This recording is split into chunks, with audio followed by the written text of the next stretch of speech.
ಇನ್ನೆಷ್ಟು ಬೇಕೆನ್ನ ಹೃದಯಕ್ಕೆ ರಾಮ, ನಿನ್ನಷ್ಟು ನೆಮ್ಮದಿಯು ಎಲ್ಲಿಹುದೋ ಎಲ್ರಿಗೂ ನಮಸ್ಕಾರ. Welcome to singing chef Rajeshwari YouTube channel. ಪೂರ್ತಿ ಹಾಡು ಕೇಳಬೇಕಂದ್ರೆ ಅಡುಗೆ ಮಧ್ಯ ಮಧ್ಯ ಕೇಳಿ.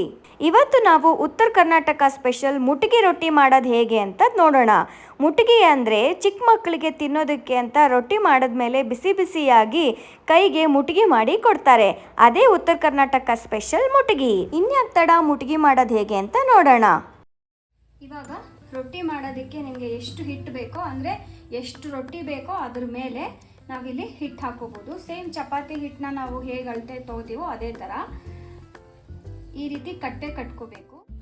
ಈಗ ಈ ನೀರು ಕುದಿ ಬರ್ತಾ ಇದೆ ಅನ್ನೋ ಅಷ್ಟೊತ್ತಿಗೆ 1 ಸ್ಪೂನ್ನಷ್ಟು ಜೋಳದ ಹಿಟ್ಟನ್ನು ಹಾಕ್ಕೊಂಡು ಮಿಕ್ಸ್ ಮಾಡಬೇಕು. ಇದು ಗಂಟಾಗದೆ ಇರೋ ಥರ ನೋಡ್ಕೋಬೇಕು.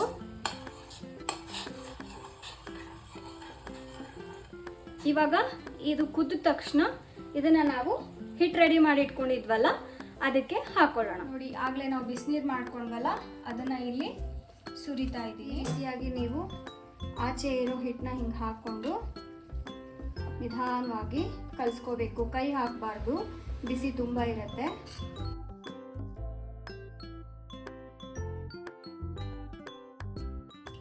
ಈಗ ಸ್ವಲ್ಪ ಹಿಟ್ಟು ತಗೊಂಡು ಇದನ್ನು ಕ್ಲೀನ್ ಮಾಡ್ಕೋಬೇಕು. ಕ್ಲೀನ್ ಮಾಡ್ಕೊಂಡಾದ್ಮೇಲೆ ಈಗ ಬಿಸಿ ಇರುತ್ತೆ, ಕೈಯಿಂದನೇ ನಿಧಾನವಾಗಿ ಸ್ವಲ್ಪ ನಿಧಾನವಾಗಿ ನಾವು ಬಿಸಿ ತಾಗದೇ ಇರೋ ಹಾಗೆ ಕಲಿಸ್ಕೋಬೇಕು.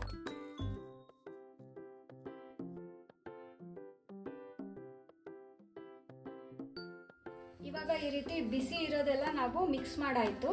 ಇವಾಗ ಈ ರೀತಿ ತಣ್ಣ ನೀರನ್ನ ಪಕ್ಕದಲ್ಲಿ ಇಟ್ಕೊಂಡು ಈ ರೀತಿ ಚಿಮ್ಸಿ ನಾವು ಹಿಟ್ಟನ್ನ ಕಲಿಸ್ಕೋಬೇಕು. ಅದನ್ನ ಹಾಕೊಂಡು ಒಂದೇ ಸತಿಗೆ ಹಾಕೋಬಾರ್ದು. ಎಷ್ಟೆಷ್ಟು ಬೇಕೋ ಅಷ್ಟಷ್ಟೇ ನಿಧಾನವಾಗಿ ಸ್ವಲ್ಪ ಹಾಕ್ಕೊಂಡು ಕಲಿಸ್ಕೋಬೇಕು. ಇದನ್ನು ಕಲಿಸ್ಕೊಂಡು ಆದಮೇಲೆ ನಾನು ನಿಮಗೆ ತೋರಿಸ್ತೀನಿ. ನೋಡಿ, ಈ ರೀತಿ ಗಟ್ಟಿಯಾಗಿ ಕಲಿಸ್ಕೋಬೇಕು. ಸ್ವಲ್ಪ ಹಿಟ್ಟನ್ನ ಗಟ್ಟಿಯಾಗಿ ಕಲಿಸ್ಕೊಂಡ್ರೆ ಮಾತ್ರ ನಮಗೆ ರೊಟ್ಟಿ ತಟ್ಟಕ್ಕೆ ಬರುತ್ತೆ. ನಾವು ಲೂಸಾಗಿ ಕಲಿಸ್ಕೊಂಡ್ಬಿಟ್ರೆ ರೊಟ್ಟಿ ತಟ್ಟಕ್ಕೆ ತುಂಬ ಕಷ್ಟ ಆಗುತ್ತೆ. ಆಮೇಲೆ ಈ ರೀತಿ ನೀವು ಒಂದು ಸ್ವಲ್ಪ ಹಿಟ್ಟನ್ನ ಈ ರೀತಿ ತಗೊಂಡು ಕೈನಲ್ಲಿ ಈ ರೀತಿ ನಾದಬೇಕು. ಅಂದರೆ ತುಂಬ ಚೆನ್ನಾಗಿ ರೊಟ್ಟಿಗಳು ಬರುತ್ತೆ.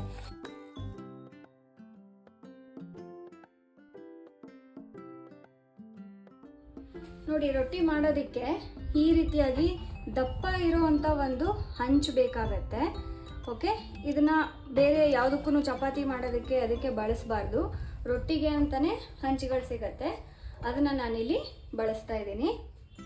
ಈಗ ನಾವು ಹಿಟ್ಟು ರೆಡಿ ಮಾಡಿ ಇಟ್ಕೊಂಡಿದ್ವಲ್ಲ ಇದನ್ನು ತೊಗೊಂಡು ಹಾಗೆ ಹಚ್ಚೋಕ್ಕೆ ಹಿಟ್ಟು ಇಟ್ಕೋಬೇಕು. ಈ ರೀತಿ ಒಣ ಹಿಟ್ಟನ್ನ ಈಗ ನಮಗೆ ಎಷ್ಟು ಸೈಜ್ ಬೇಕೋ ಅಷ್ಟು ಸೈಜ್ದನ್ನು ನಾವು ಈ ರೀತಿ ರೌಂಡ್ ಮಾಡಿಕೊಂಡು ಈ ರೀತಿಯಾಗಿ ಉದ್ದ ಮಾಡಿಕೊಂಡು ಇದಕ್ಕೆ ಸ್ವಲ್ಪ ಈ ಕೈಗೆ ಮತ್ತೆ ಹಿಟ್ಟು ಹಾಕ್ಕೊಂಡು ಈ ರೀತಿಯಾಗಿ ನಾವು ಸ್ಲ್ಯಾಬ್ ಮೇಲೇ ತಟ್ತಾ ಇದ್ದೀವಿ. ಇದರಲ್ಲಿ ಕೆಲವೊಬ್ರು ತಟ್ತಾರೆ, ಬಟ್ ನಾನು ಸ್ಲ್ಯಾಬ್ ಮೇಲೇ ತಟ್ಟಿ ತೋರಿಸ್ತೀನಿ. ಈ ತಟ್ಟೆ ಜರುಗಿಸ್ಬಿಟ್ಟು ಇವಾಗ ನಾನು ಸ್ಲ್ಯಾಬ್ ಮೇಲೇ ರೊಟ್ಟಿ ತಟ್ಟಿ ತೋರಿಸ್ತೀನಿ. ನೋಡಿ, ಈ ರೀತಿ ಕೆಳಗೆ ಸ್ವಲ್ಪ ಹಿಟ್ಟು ಹಾಕ್ಕೊಂಡು ಇದನ್ನು ಈ ರೀತಿ ರೌಂಡಾಗಿ ತಟ್ಕೊಂಡು ಬರಬೇಕು.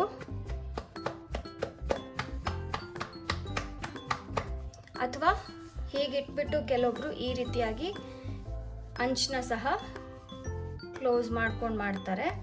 ಅದೇನಕ್ಕೆ ಅಂದರೆ ಅಂಚು ಒಡಿಬಾರ್ದು ಅಂತ. ಸೊ ಇದನ್ನ ಈ ಉಲ್ಟಾ ಮಾಡಿಬಿಟ್ಟು ನಾವು ರೊಟ್ಟಿ ತಟ್ಟಕ್ಕೆ ಶುರು ಮಾಡೋಣ. ತಟ್ಟೋದು ಸೆಂಟರಲ್ಲಿ ಹಿಂಗೆ ಟಪ ಅಂತ ತಟ್ಟಬಾರ್ದು. ಸೈಡಿಂದ ಈ ರೀತಿ ನೀವು ತಟ್ಕೊಂಡು ಹಿಂಗೆ ತಿರುಗಿಸ್ತಾ ಬಂದರೆ ಶೇಪ್ ಬರ್ತಾ ಹೋಗುತ್ತೆ. ಮಧ್ಯದಲ್ಲಿ ಹಿಂಗೆ ಟಪ ಅಂತ ಹೊಡೆದ್ರೆ ಹಿಂಗೆ ಹಿಟ್ಟು ಹಿಂಗೆ ಅಗಲ ಆಗ್ಬಿಟ್ಟು ನಿಮಗೆ ಎಲ್ಲ ಹಿಂಗೆ ಬಿರುಕು ಬರುತ್ತೆ. ಸೊ ನೀವು ಈ ತುದಿಯಿಂದ ಈ ರೀತಿಯಾಗಿ ತಟ್ಕೊಂಡು ಬಂದರೆ ಒಡಿಯಲ್ಲ.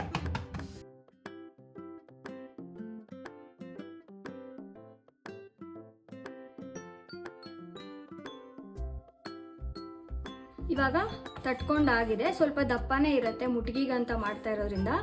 ಇದನ್ನು ತಿರುವು ಹಾಕೋದು ಹೇಗೆ ಅಂದರೆ ಈ ರೀತಿ ತಗೊಂಡು ಹೀಗೆ ತಗೊಂಡು ಇದನ್ನು ಹಂಚ್ ಮೇಲೆ ಹಾಕಬೇಕು. ಅದಕ್ಕೆ ನಾನು ಸ್ಲ್ಯಾಬ್ ಮೇಲೆ ಮಾಡಿದ್ದು. ಇಟ್ಕೊಂಡಿದ್ವಲ್ಲ, ಹಾಗೆ ನಾವು ಕೈಯಲ್ಲಿ ರೊಟ್ಟಿನೂ ಎತ್ಕೊಂಡಿದ್ವಿ.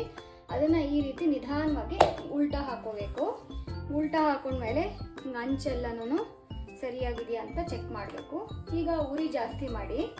ಹಾಗೆ ಈ ರೀತಿ ನೀವು ನೀರಲ್ಲಿ ಒಂದು ವೈಟ್ ಬಟ್ಟೆನ ಹಾಕಿಟ್ಕೊಂಡಿರ್ಬೇಕು ಚಿಕ್ಕ ಪೀಸಲ್ಲಿ. ಇದರಲ್ಲಿ ನೀರನ್ನ ಎತ್ಕೊಂಡು ಇಲ್ಲಿ ಇದಕ್ಕೆ ಅಂಟಿರೋ ಹಿಟ್ಟೆಲ್ಲ ತೆಕ್ಕೋಬೇಕು. ಈ ರೊಟ್ಟಿ ಮಾಡೋದನ್ನ ನೋಡ್ತಾ ನೋಡ್ತಾನೆ ಇನ್ನಷ್ಟು ಬೇಕೆನ್ನ ರಾಮ ಹಾಡನ್ನ ಕೇಳಿ. ಇನ್ನಷ್ಟು ಬೇಕೆನ್ನ ಹೃದಯಕ್ಕೆ ರಾಮ, ನಿನ್ನಷ್ಟು ನೆಮ್ಮದಿಯು ಎಲ್ಲಿಹುದೋ ರಾಮ. ರಾಮ ರಾಮ ರಾಮ ರಾಮ, ನಿನ್ನಿಷ್ಟದಂತನ್ನ ಇಟ್ಟಿರುವೆ ರಾಮ, ನನ್ನಿಷ್ಟದಂತೆಲ್ಲ ಕೊಟ್ಟಿರುವೆ ರಾಮ. ಕಷ್ಟಗಳ ಕೊಡಬೇಡ ಎನ್ನಲಾರೆ ರಾಮ, ಕಷ್ಟ ಸಹಿಸುವ ಸಹನೆ ಕೊಡು ನನಗೆ ರಾಮ. ಕಷ್ಟ ಸಹಿಸುವ ಸಹನೆ ಇನ್ನಷ್ಟು ರಾಮ, ಕಷ್ಟ ಸಹಿಸುವ ಸಹನೆ ನಿನ್ನಷ್ಟು ರಾಮ.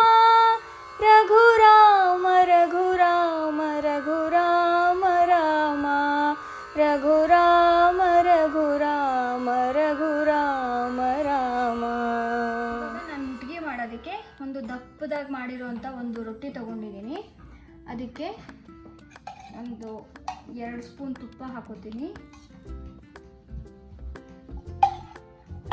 ಹಾಗೆ ಸ್ವಲ್ಪ ಚಟ್ನಿ ಪುಡಿ ಹಾಕೋತೀನಿ. ಈ ಚಟ್ನಿ ಪುಡಿ ರೆಸಿಪಿ ಸಹ ನಾನು ಮೊನ್ನೆ ಅಪ್ಲೋಡ್ ಮಾಡಿದ್ನಲ್ಲ ವಿಡಿಯೋ, ಅದರಲ್ಲಿ ಸಿಗತ್ತೆ ನಿಮಗೆ. ಲಿಂಕ್ನ ಬೇಕಂದರೆ ನಾನು ಡಿಸ್ಕ್ರಿಪ್ಷನಲ್ಲಿ ಹಾಕಿರ್ತೀನಿ.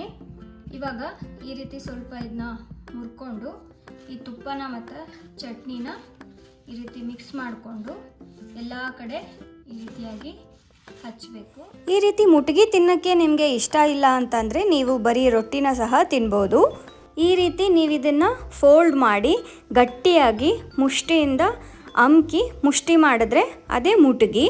ಇದನ್ನು ಬೆಳ್ಳುಳ್ಳಿ, ಜೀರಿಗೆ, ಖಾರದ ಪುಡಿ ಎಲ್ಲ ಹಾಕಿ ಕುಟ್ಟಿ ಸಹ ಮಾಡ್ತಾರೆ. ನನ್ನ ಹತ್ರ ಕುಟ್ಟೋದು ಇಲ್ಲದೆ ಇರೋದ್ರಿಂದ ನಾನು ಈ ರೀತಿ ಜಸ್ಟ್ ಕೈಯಲ್ಲಿ ಕಟ್ಟಿ ಕೊಡ್ತಾ ಇದ್ದೀನಿ. ಈಗ ರುಚಿ ರುಚಿಯಾದ ಮುಟ್ಗಿ ರೆಡಿ ಇದೆ. ಇನ್ನೂ ಬೇರೆ ಬೇರೆ ಥರದ ಆರೋಗ್ಯಕರವಾದ ಅಡುಗೆಗಳನ್ನು ನನ್ನ ಚಾನಲಲ್ಲಿ ಹಾಕಿದ್ದೀನಿ. ನೋಡಿ, ನಿಮಗೆ ಇಷ್ಟ ಆದರೆ ಪ್ಲೀಸ್ ಲೈಕ್ ಮಾಡಿ, ಶೇರ್ ಮಾಡಿ, ಹಾಗೆ ಕಮೆಂಟ್ ಸಹ ಮಾಡಿ. ಹಾಗೆ ಮರಿದೆ ಸಬ್ಸ್ಕ್ರೈಬ್ ಕೂಡ ಮಾಡಿ. ಮತ್ತೊಂದು ಆರೋಗ್ಯಕರವಾದ ರೆಸಿಪಿಯೊಂದಿಗೆ ಸಿಗ್ತೀನಿ. ನೆನಪಿಡಿ, ನಮ್ಮ ಅಡುಗೆ ಮನೆಯಲ್ಲೇ ನಮ್ಮ ಆರೋಗ್ಯ.